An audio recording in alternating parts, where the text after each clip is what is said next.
Welcome back, everyone. Ready for another deep dive. Always. What do we have today? Well, you brought some pretty fascinating material this time. It's a devotional called The Majesty of His Works. Oh, I like the sound of that. Yeah, and it really dives into God's power and sovereignty and how it's, relevant for us even today. I'm intrigued. How does it approach that?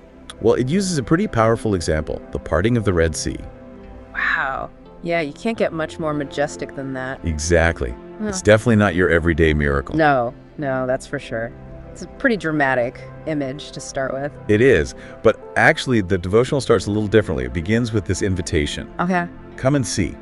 Oh, interesting. It's like we're not just being told about God's works, we're being invited to really experience them. To witness them firsthand, Yeah. like a front row seat to something incredible. Yeah. To really step back from our daily routines and just acknowledge the bigger picture. Yeah, I think we all need that reminder sometimes, to see God's hand at work, even in the ordinary. Absolutely. But then it does hit us with the Red Sea. And I mean, come on, how do you top that? You don't, really. It's like the ultimate example of God's power. But the question is, what does that look like in our lives? Because I don't think any of us are expecting, the ocean to split in half anytime soon. Yeah, exactly. So how does the devotional bring that ancient miracle into our modern day struggles? Well, it talks about the seas we might be facing in our own lives, the situations that just seem impossible, where we feel trapped, overwhelmed. Well, like that, the seas we face. Right. It's a powerful image, and it's a reminder that those situations, those struggles, they're not too big for God. So it's not saying that we'll literally have a sea part for us.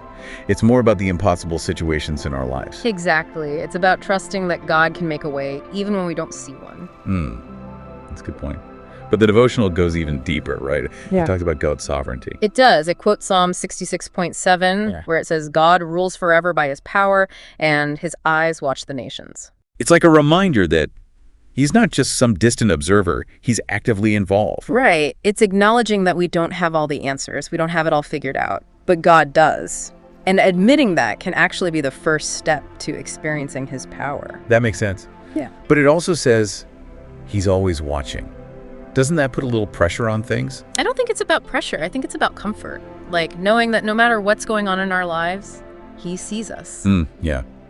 He's aware.